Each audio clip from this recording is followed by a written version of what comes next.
आणि आता आपण बघणार आहोत दुपारच्या 100 घडामोडी अगदी वेगवान स्वरूपात. सुरुवात करूयात.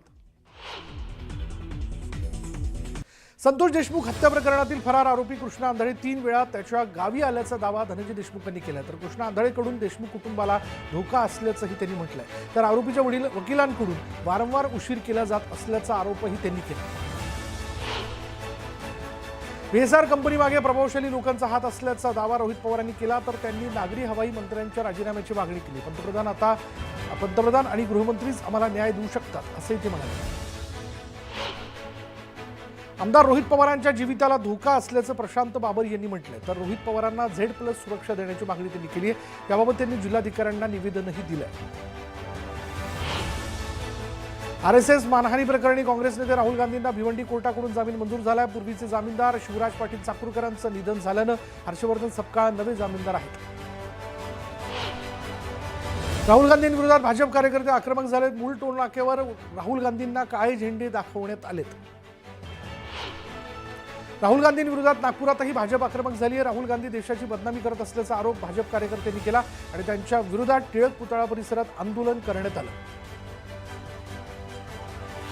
संजय राऊतांना दादा भुसेंनी मोठा दिलासा दिलाय. राऊतांनी माफी मागितल्यानं मानहानी प्रकरणातील खटला भुसेंनी मागे घेतला.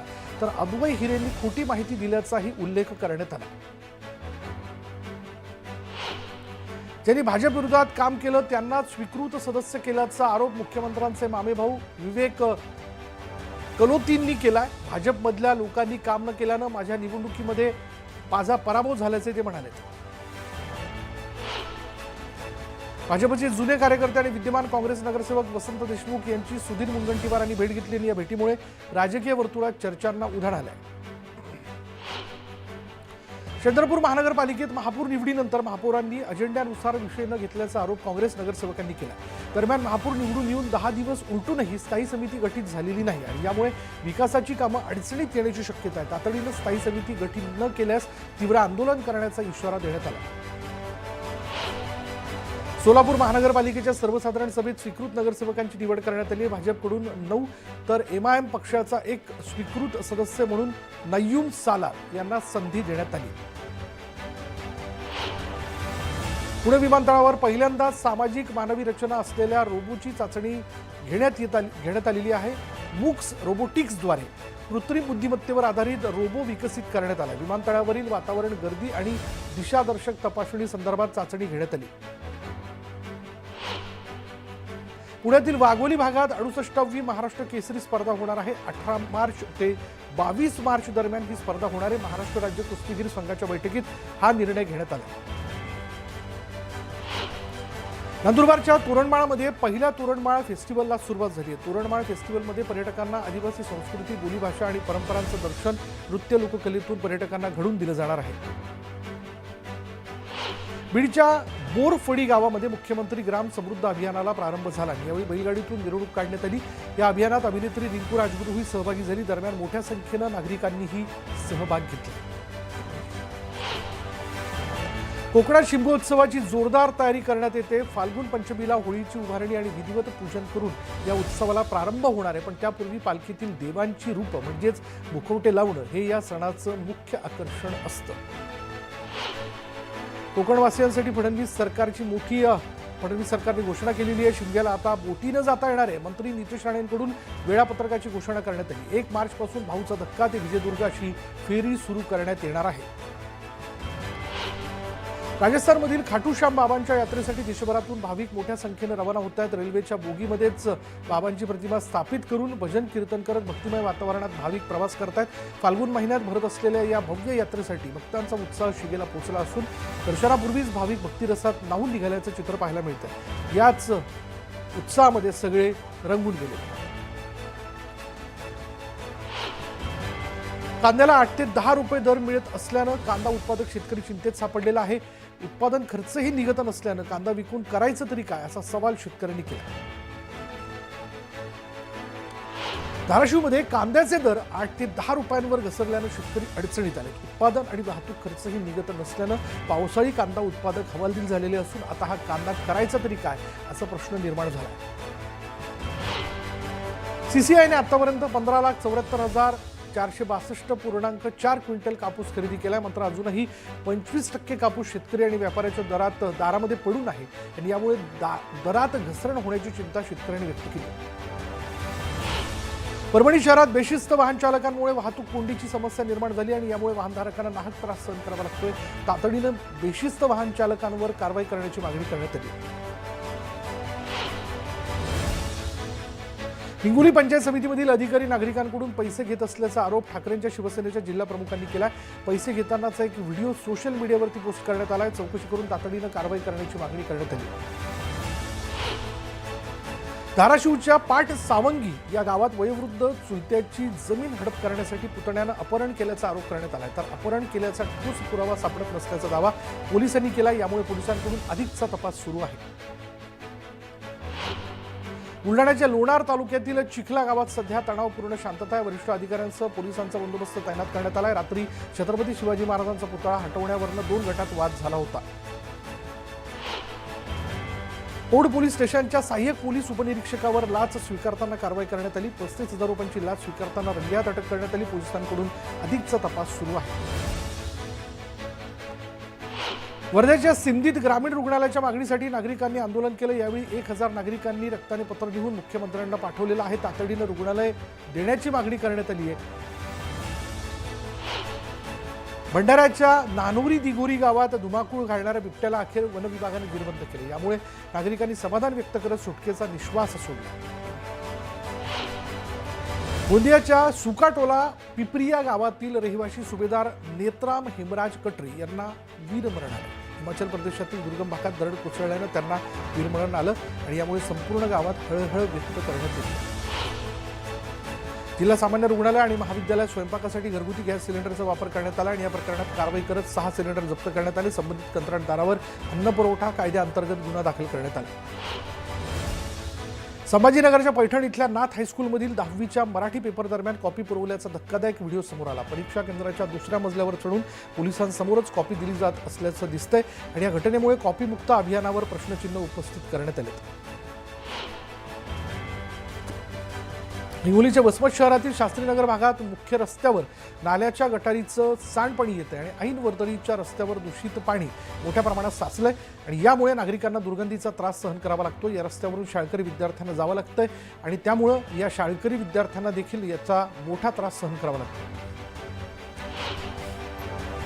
1 मार्चपासून मुंबई ते विजयदुर्ग दरम्यान रोरो फेरी सेवा सुरू होत असून या सेवेमुळे प्रवाशांना जलमार्गाने जलद आणि आरामदायी प्रवास करता येणार आहे आणि या ऐतिहासिक प्रवासाच्या पहिल्या टप्प्यात सिंधुदुर्गचे पालकमंत्री नितेश राणे स्वतः प्रवाशांसोबत M2M फेरीतून प्रवास करणार आहेत. मध्य रेल्वेकडून रविवारी 22 फेब्रुवारीला मेगा ब्लॉक घेण्यात येणार आहे. मुलुंड ठाणे मुख्य मार्गावर ब्लॉक असून हार्बर आणि ट्रान्स हार्बरवरील काही फेऱ्या रद्द राहतील. छत्रपती शिवाजी महाराज टर्मिनस मार्गावरील गाड्या 10 मिनिटे उशिरा धावतील. प्रवाशांनी वेळापत्रक पाहूनच प्रवास करावा. मध्य रेल्वेने दादर तिरुनेलवेली दादर साप्ताहिक एक्सप्रेसच्या टर्मिनसमध्ये बदल केलेला आहे. तांत्रिक कारण आणि प्रवाशांची सोय लक्षात घेता ही गाडी आता दादरऐवजी लोकमान्य टिळक टर्मिनस मुंबई इथून सुटेल आणि परतीच्या प्रवासातही एलटीटीलाच समाप्त होईल हिचा प्रवास, असं रेल्वे प्रशासनाने जाहीर केलं. मुंबई महानगर प्रदेश विकास प्राधिकरणकडून कल्याण तळोजा मेट्रो 12 मार्गिकेचा विस्तार मानपाड्यापर्यंत करण्यास मंजुरी देण्यात आली आहे. 18 किलोमीटर लांबीच्या मेट्रो 12 मार्गिकेमुळे ठाणे थेट नवी मुंबईशी जोडलं जाणार असून सुमारे 8,400 कोटींचा हा प्रकल्प 2027 पर्यंत पूर्ण करण्याचं नियोजन आहे. पश्चिम रेल्वेने 2025-26 या वर्षात 506 कोटी 63 लाख रुपयांचा महसूल मिळवला आहे. भारतीय रेल्वे मंडळाने पश्चिम रेल्वेला चालू आर्थिक वर्षासाठी 470 कोटी रुपयांचं उद्दिष्ट निश्चित दिलेलं होतं आणि हे लक्ष्य गाठून 36 कोटी रुपयांचा अधिकचा महसूल मिळवला आहे. तर या महसुलाचा वापर रेल्वे बोर्ड सेवांची सुधारणा आणि नवीन प्रकल्पांची उभारणी अशा विविध उपक्रमांसाठी करण्यात येणार आहे. मुंबईच्या सेवेत दाखल झाल्यापासून मोनोरेल तोट्यात होती. 20 सप्टेंबर 2025 रोजी MMRDAने मोनोरेल सेवा अनिश्चित काळासाठी बंद करण्याचा निर्णय घेतला होता. पण आता मुंबईकरांची प्रतीक्षा संपली असून मुंबईत पुन्हा मोनोरेल धावणार असल्याची घोषणा MMRDAने केली आहे. अहिल्यानगरमधील वाडिया पार्क क्रीडा संकुलाच्या विकासासाठी 15 कोटींचा निधी मंजूर झालेला आहे. पालकमंत्री राधाकृष्ण विखे पाटील आणि आमदार संग्राम जगताप यांच्या हस्ते भूमिपूजन पार पडलं. या निधीतून आधुनिक रनिंग ट्रॅक आणि अत्याधुनिक क्रीडा सुविधा उभारल्या जाणार असून जिल्ह्यातील खेळाडूंना याचा मोठा फायदा होणार आहे. मनरेगा अंतर्गत काम करणाऱ्या आदिवासी मजुरांना राज्य शासनाकडून मोठा दिलासा मिळाला. प्रलंबित मंजुरीसाठी 67 कोटींचा निधी मंजूर करण्यात आला असून पुढील 2 ते 3 दिवसात रक्कम मजुरांच्या खात्यात जमा होणार आहे. मार्च अखेरपर्यंत नियमित रोजगार आणि वेळेत मजुरी देण्याचंही आश्वासन देण्यात आलं. मुंबईत पुन्हा एकदा प्रदूषणाचं सावट पाहायला मिळतंय. पूर्वेकडून मुंबईकडे वाहणाऱ्या वाऱ्याचा वेग मंदवल्यानं आणि हवेतील दमटपणामुळे प्रदूषके हवेतच साचून राहिली आहेत. अरबी समुद्राकडून वाहणारे वारे थांबल्यानं हवेच्या गुणवत्तेत मोठी घसरण झाली असून उकाडाही वाढला आहे.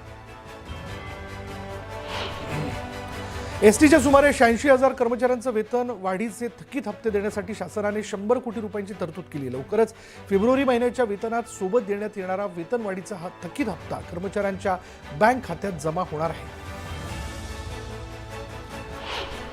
राष्ट्रीय महामार्ग प्राधिकरण टोल प्लाझावरील व्यवहार पूर्णपणे डिजिटल करण्याच्या तयारीत आहे. 1 एप्रिल 2026 पासून देशातील सर्व राष्ट्रीय महामार्गावर रोख व्यवहार पूर्णपणे बंद केले जाणार असल्याची माहिती केंद्रीय रस्ते वाहतूक आणि महामार्ग मंत्रालयाने स्पष्ट केली आहे. पुसळा शहराच्या पाणी पुरवठ्यासाठी तापी नदीवरील केंद्रात बसवण्यात आलेली 120 HP मोटर सध्या बंद अवस्थेत असल्याचं उघड झाले. 2023 मध्ये बसवलेल्या या मोटरची शहानिशा न झाल्याचा आरोप होत असून दररोज 7 ते 8 लाख लिटर पाणी उपसा क्षमतेवर प्रश्नचिन्ह निर्माण झालंय. नगराध्यक्षांनी स्थळ पाहणी करून संबंधित अधिकाऱ्यांना जाब विचारण्याचा इशारा दिला. भंडारा जिल्हा सामान्य रुग्णालयात खासदार प्रशांत बडोळे यांनी अचानक भेट देत पाहणी केली. रुग्णांना कच्च्या पोळ्या, न शिजलेला भात आणि पानसट डाळ दिली जात असल्याचं आढळलं. रुग्णालयात अस्वच्छतेचाही गंभीर प्रकार उघड आला आहे. संबंधित कंत्राटदाराचे कंत्राट रद्द करून दोषींवर कारवाई करण्याच्या सूचना देण्यात आल्या. नागपूर जिल्ह्यातील रामटेक तालुक्यातील देवलापार परिसरात शेतात काम करत असताना महिलेवर वाघाने हल्ला करून ठार केलं. सावरा गावाजवळील घटनेनंतर वनविभाग आणि पोलीस घटनास्थळी दाखल झाले असून वाघाचा शोध घेण्यासाठी पथक तयार करण्यात आले. पुण्यात भटक्या कुत्र्यांचा उच्छाद वाढला असून नागरिकांमध्ये दहशतीचं वातावरण आहे. किरकटवाडीतील चैत्रांगण सोसायटीत भटक्या कुत्र्यांची एका लहान मुलावरती त्यांनी हल्ला केल्याची घटना घडली आणि ही घटना सीसीटीव्ही कॅमेऱ्यात चित्रित झाली आहे. सुदैवानं तिथे उपस्थित असलेल्या एका व्यक्तीमुळे हा लहानगा थोडक्यात बचावलाय. मात्र या घटनेनंतर पुणेकरांकडून पालिका प्रशासनाविरोधात संताप व्यक्त केला जातोय. बदलापूरमध्ये गर्भाशयातील बीज विक्री करणारं रॅकेट उघड झालंय. गरजू महिलांना पैशांचं आमिष दाखवलं जात असल्याचं समोर आलं आणि या प्रकरणात बदलापूर पोलिसांनी 3 महिलांना अटक केली. नाशिकच्या सारूळच्या जंगल परिसरात अज्ञात मुलीचा मृतदेह आढळला. मृत मुलगी बुलढाण्याची रहिवासी असल्याची माहिती आहे, तर प्रेम प्रकरणातून मुलीची हत्या झाल्याची माहिती आहे. कोल्हापूरमध्ये सोन्याच्या दागिन्यांसाठी नातवाने आजीची हत्या केली. चहामध्ये विष देऊन ही हत्या करण्यात आली. परळच्या परिसरात शिवशाही बसच्या धडकेत 4 वर्षांच्या चिमुकल्याचा मृत्यू झाला. अथांग तावडे असं मृत्यू झालेल्या चिमुकल्याचं नाव आहे. जामिनानंतर बसचालक बेफिकीरपणे हसत असल्यानं नागरिकांनी संताप व्यक्त केला. त्यामुळे बसचालकावर कठोर कारवाई करण्याची मागणी करण्यात आली. नालासोपाऱ्यात 2 रिक्षावाल्यांमध्ये जोरदार हाणामारी झाली. हाणामारीचा व्हिडिओ सोशल मीडियावरती व्हायरल झाला. हाणामारीचं कारण अद्याप समजू शकलेलं नाही. दौंडच्या पाटसमधील 2 तरुणांच्या हत्या प्रकरणातील आरोपी मनोज भागवत याची हत्या करण्यात आली आणि कोर्टातून घरी जात असताना 4 चाकीने धडक देत दगडाने आणि धारदार शस्त्रांनी वार करत ही हत्या केली. संभाजीनगरच्या वाळूंज परिसरातील तिसगाव खवड्या डोंगर वसाहतीत एक संतापजनक घटना उघडकीस आलेली आहे. अल्पवयीन चिमुरडीवर तिच्या सावत्र पित्याने अत्याचार केलेत. काल सायंकाळी 6:30च्या सुमारास मुलीच्या आरडाओरडीनंतर हा प्रकार शेजाऱ्यांच्या लक्षात आला. अल्पवयीन मुलीवरील या अमानुष प्रकारामुळे परिसरात संताप व्यक्त केला जातोय. केळगावच्या 40गाव न्यायालय परिसरात ॲडव्होकेट समीर शेख यांच्यावर काही अज्ञातांनी जीवघेणा हल्ला केला. हल्लेखोरांपैकी 3घांनी धारदार शस्त्रांनी वार करून त्यांना ठार मारण्याचा प्रयत्न केला आणि या हल्ल्यात त्यांच्या हाताला गंभीर दुखापत झाली. दरम्यान प्लॉट खरेदीच्या वादातून हल्ला झाल्याची माहिती वकिलांनी दिली. छत्रपती संभाजीनगरच्या वाळूंज परिसरात थरकाप उडवणारी ऑनर किलिंगची घटना समोर आलेली आहे. वडगाव कोल्हाटी भागात आईनेच 21 वर्षीय मुलीचा गळा घुटून खून केल्याचा आरोप आहे. प्रेम प्रकरण आणि लग्नाच्या वादातून हा प्रकार घडल्याची माहिती समोर येते.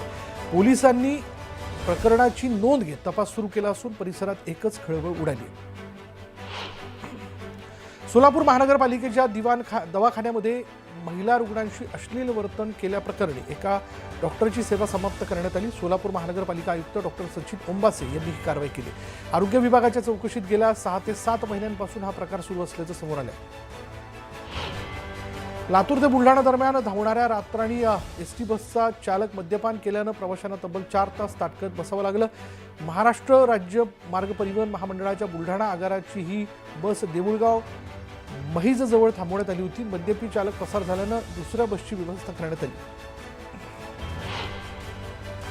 अहिल्यानगरच्या मिरजगाव इथे स्थानिक गुन्हे शाखेनं सापळा रचत 12 किलो 854 ग्रॅम गांजासह दोघांना अटक केली.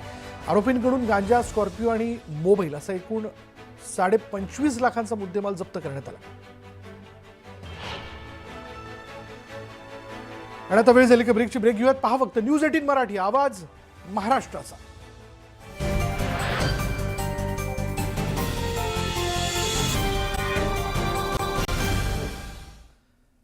आता ब्रेक नंतर इतरही घडामोडी. अमेरिकेच्या सुप्रीम कोर्टानं शुक्रवारी डोनाल्ड ट्रम्प यांना मोठा धक्का दिला होता. ट्रम्प यांच्याकडून दुसऱ्या देशांवर लादण्यात येत असलेलं टॅरिफ बेकायदेशीर असल्याचं सुप्रीम कोर्टानं म्हटलंय. डोनाल्ड ट्रम्प यांनी विविध देशांवर टॅरिफ लादताना त्यांच्या अधिकारांच्या मर्यादांचं उल्लंघन केल्याचं सुप्रीम कोर्टानं म्हटलं. या निर्णयातील माहितीनुसार राष्ट्रीय आपत्कालीन स्थितीत लागू करण्यात येणाऱ्या कायद्याचा वापर करत ट्रम्प यांनी टॅरिफ लादलं.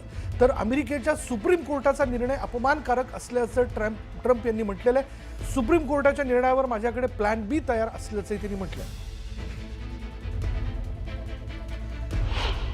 टॅरिफ बेकायदेशीर असल्याचं म्हणत सुप्रीम कोर्टाने ट्रम्प यांना जोरदार धक्का दिला. ट्रम्प यांनी लादलेले अतिरिक्त टॅरिफ हे बेकायदेशीर असल्याचं न्यायालयाने म्हटलंय. राष्ट्राध्यक्षांना अशा पद्धतीने टॅरिफ लादण्याचा कोणत्याही प्रकारचा अधिकार नाही. हा अधिकार केवळ संसदेला आहे असं त्यांनी म्हटलेलं आहे. कोर्टाने त्यांना फटकारलंय.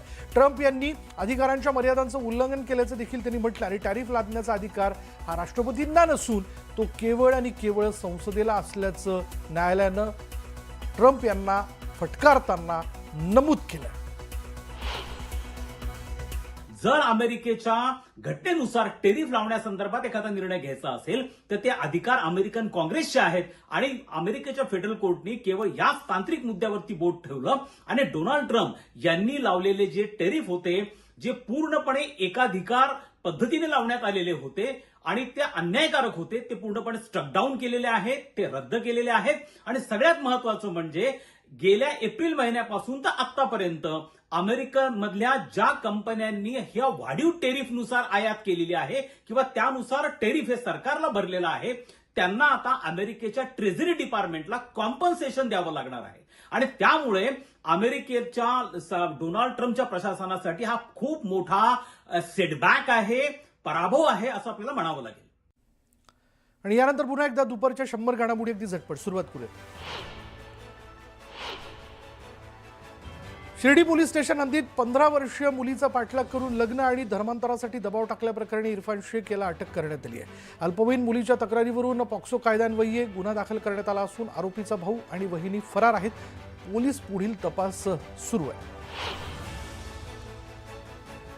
अमरावतीच्या रेवसा आणि नवसारी परिसरामध्ये रजनी मंगल कार्यालयाजवळ देवी पॅलेस या अपार्टमेंटमध्ये केवळ 15 मिनिटात 3 फ्लॅट फोडून चोरी केल्याची घटना घडली आहे.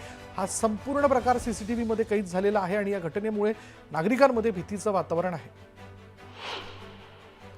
पंढरपुरातील एका नामांकित सराफाला काही तरुणांनी थारमधून येऊन लुटल्याची घटना घडली. बुलेटवर जाणाऱ्या एसटी कदम या सराफाला थार गाडीने धडक दिली आणि यानंतर सराफाजवळ असणारी बॅग लुटून नेल्याची घटना घडली. सराफाजवळून लुटलेल्या बॅगमध्ये सोनं आणि रोख रक्कम असल्याची शक्यता आहे. भुसावळमधील काझी प्लॉट इथल्या 32 वर्षीय हर्षल विस्पुते यांनी शहरालगतच्या तापी नदीच्या पुलावरनं उडी घेतली. उडीपूर्वी मोबाईल पुलावर ठेवला असल्यानं प्रकार उघड झाला. 2 दिवसांच्या शोधानंतर मृतदेह नदीत सापडला. शवविच्छेदनानंतर मृतदेह नातेवाईकांच्या ताब्यात देण्यात आला.